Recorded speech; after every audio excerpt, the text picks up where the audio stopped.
He's the voice of Vegas, RJ Bell. And today, the 75th anniversary of D-Day.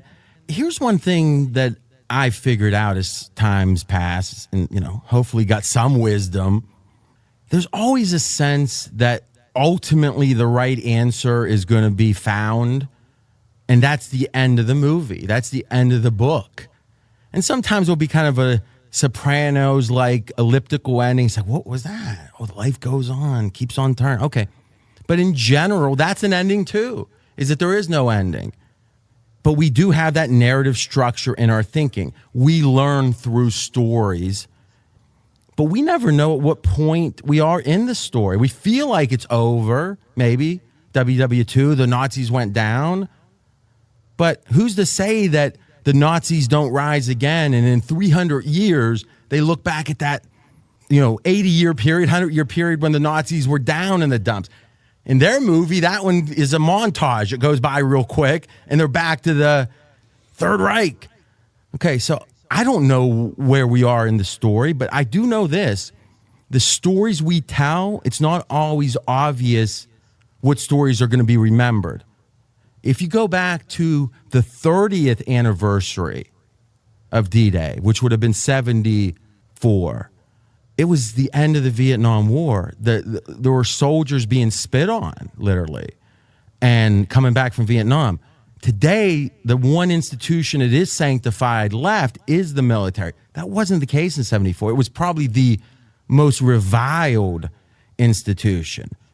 But then in 84, the 40th anniversary of D-Day, President Reagan, for the first time in any major way, made that Normandy itself and made the day so much more important. And it could have been an effort that came and went, but to this day, and today was the 75th, it's become important. Why?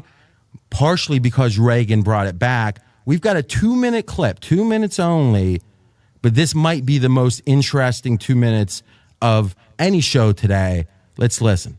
We're here to mark that day in history when the Allied armies joined in battle to reclaim this continent. Europe was enslaved and the world prayed for its rescue. Here in Normandy, the rescue began. Here the Allies stood and fought against tyranny in a giant undertaking unparalleled in human history. We stand on a lonely, windswept point on the northern shore of France.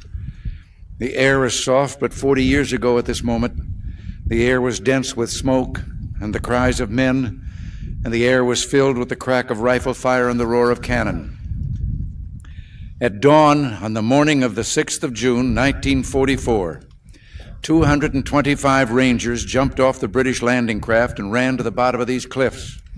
Their mission was one of the most difficult and daring of the invasion: to climb these sheer and desolate cliffs and take out the enemy guns. The Rangers looked up and saw the enemy soldiers at the edge of the cliffs shooting down at them with machine guns and throwing grenades. And the American Rangers began to climb. They shot rope ladders over the face of these cliffs and began to pull themselves up. When one Ranger fell, another would take his place. When one rope was cut, a Ranger would grab another and begin his climb again. Soon, one by one, the Rangers pulled themselves over the top, and in seizing the firm land at the top of these cliffs, they began to seize back the continent of Europe. 225 came here. After 2 days of fighting, only 90 could still bear arms. And behind me is a memorial that symbolizes the Ranger daggers that were thrust into the top of these cliffs. And before me are the men who put them there. These are the boys of Pointe du Hoc.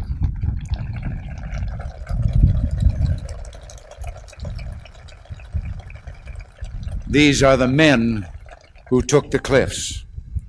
These are the champions who helped free a continent. And these are the heroes who helped end a war. That was President Reagan, 1984, 35 years ago. It's been 75 years since D-Day.